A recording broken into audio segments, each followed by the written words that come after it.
রাহিকে দেখে বুকে টানে নিল রাহুলের বাবা এবং পাশে থেকে ঠাম্মি রেগে গিয়ে রাহিকে বলল যে এই মেয়েটা যতদিন থেকে আমাদের বাড়িতে এসেছে সেদিন থেকে একটা না একটা অশান্তি লেগেই আছে। হ্যাঁ প্রিয় বন্ধুরা, চিরদিনই তুমি যে আমার, অর্থাৎ শুধু তোমারই জন্য ধারাবাহিকের আগামী পর্বে আমরা এমনটাই দেখতে পাবো। বিস্তারিত জানতে ভিডিওটির লাইভে সম্পূর্ণ দেখতে থাকুন। শুরুতেই আমরা দেখতে পাবো যে রাহি যখন রাহুলদের বাড়িতে আসে তখন রাহুলের বাবা কিন্তু চমকে যায় এবং বলে যে মা, তুমি এতদিন কোথায় ছিলে, তুমি কোথায় থেকে আসলে, একা একা এই মেয়ের রাতের বেলা কোথায় ছিলে, এটা কিন্তু বলতে থাকে রাহুলের বাবা রাহিকে। এবং রাহি তখন থেকে মন খারাপ করে দাঁড়িয়ে থাকে এবং তারপরে পাশে থেকে থাম্মি বলে যে এই মেয়েটা যেদিন থেকে আমার নাতব হয়ে এসেছে সেদিন থেকে বাড়িতে একটা না একটা সমস্যা লেগে আছে। এবং এরপরে বলতে থাকে যে এই মেয়েটা হচ্ছে অলৌকিক, এই মেয়েটা আসার পর থেকে বাড়িতে কোনো সুসংবাদের কোনো প্রশ্নই নাই, শুধু এখান থেকে দুঃসংবাদ লেগে আছে। এবং এরপর আমরা দেখতে পাই রাহি মন খারাপ করে চুপচাপ দাঁড়িয়ে থাকে। তখন রাহুলের বাবা ঠাম্মিকে বলে যে তুমি এভাবে বলছো কেন, তুমি এভাবে বলছো, তুমি জানো রাহিকে এরকম একটা লক্ষ্মী মেয়েকে তুমি এভাবে দোষ দিচ্ছ, তুমি এই মেয়েকে এভাবে বদনাম করতে পারো না।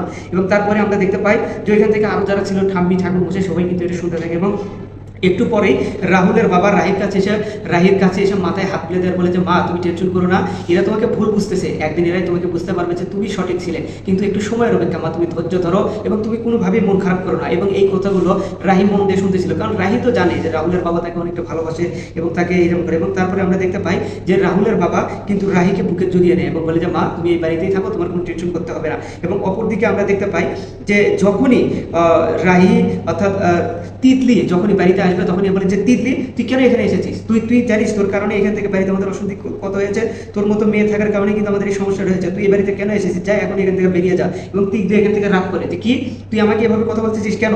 তোর এই কথাগুলো শোনার পর কিন্তু এখান থেকে অনেকটা হয়ে যায়। এবং আমরা পরে দেখতে পাই যে এখান থেকে তিতলির বাবা আসে, তিতলির বাবা এসে কিন্তু তিতলির উপর অনেকটা রাগ করতে থাকে এবং তিতলি তার বাবাকে বলে যে বাবা, তুমি থাকতে আমার সাথে এরকম করতেছে কেন। তখন এ বলে যে তুই জানিস তোর কারণে তোর বাবা এখান থেকে আত্মহত্যা করতে গিয়েছিল, তোর বাবা এই সিদ্ধান্ত নিয়েছিল শুধু তোর কারণে, কারণ তুই যে চুরিটা করেছিলিস এই চুরির অপবাদ তোর বাবা সহ্য করতে পারে না, এটা কিন্তু এখান থেকে বলতে থাকে। এবং রাহি অবাক হয়ে যায় যে কি বাবা, তুমি এখান থেকে সুসাইড করতে গিয়েছিলে, বাবা বাবা তুমি এরকমটা কেন করেছো, তুমি তো আমাকে কিছুই জানো না, এটা কিন্তু রাহি বলতে থাকে। কিন্তু শুধু এটুকুই না, কারণ আমরা জানি যে রাহি যখন তার ওইখান থেকে গয়নাটা চুরি করে এবং সেটা কিন্তু এখান থেকে কিন্তু তিতলির বাবা জানতে পারে যে তিতলির বাবা বুঝতে পারে যে এই কাজটা এখান থেকে তিতলি করেছে। কারণ তখন সে তার মেয়েকে বলে যে তুই যে তোর বোনের সংসারের গহনাটা চুরি করেছিস, যেটা তোর বোনের সংসারটা ভেঙে গিয়েছিল, তুই যেটা জানিস, এবং তোর কারণে যে আমাদের চোরের অপবাদ দিয়েছে, তুই যেটা মানিস কেন, তুই যদি এইটা করতে গেলি তাহলে এটা কেন করলি, কারণ তুই যে চোরটা করেছিস এবং সেই চুরির অপবাদটা যেহেতু আমার কাছে এসেছে আমি যেটা সহ্য করতে পারবো না, আমি একজন বাবা হয়ে কীভাবে এই চুরির অপবাদটা সহ্য করি, কারণ আমি যতই হোক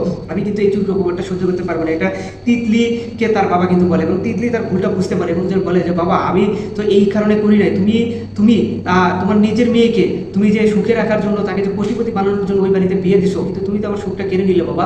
তুমি কিন্তু পারতে আমাকে রাহুলের সাথে বিয়ে দিতে, কিন্তু তুমি আমার সুখটা না দেখে নিজের মেয়েকে তুমি ওই যদি সুখে রাখার জন্য চেষ্টা করলে বাবা, এটা কিন্তু তুমি কোনোভাবে ঠিক করেনি। হ্যাঁ বন্ধুরা, এমনটাই কিন্তু ঘটবে। এবং এখান থেকে আমরা জানি যে তিতলি যে রাহুল আর রাহির মধ্যে যে একটা ঝামেলা লাগাচ্ছে এবং যে অশান্তিটা সৃষ্টি করছে এর মেন কারিগর কিন্তু তিতলি। এবং তিতলি মেয়েটা কিন্তু খুব বদ, সে চাইতেছে কিন্তু রাহি আর রাহুলের সম্পর্কটা যেন ভেঙে যায় এবং তিতলি আর রাহুল যেন একত্র হয়, কিন্তু এইটা কখনোই ঠিক হবে না। যারা আপনারা ভিডিও দেখছেন আপনারা কি চান, যে তিতলি আর রাহুল আবারও এক হোক নাকি রাহি আর রাহুল আবারও সম্পর্কে যুক্ত হোক? আপনারা আপনাদের মতামতটা অবশ্যই কমেন্টে বলে যাবেন।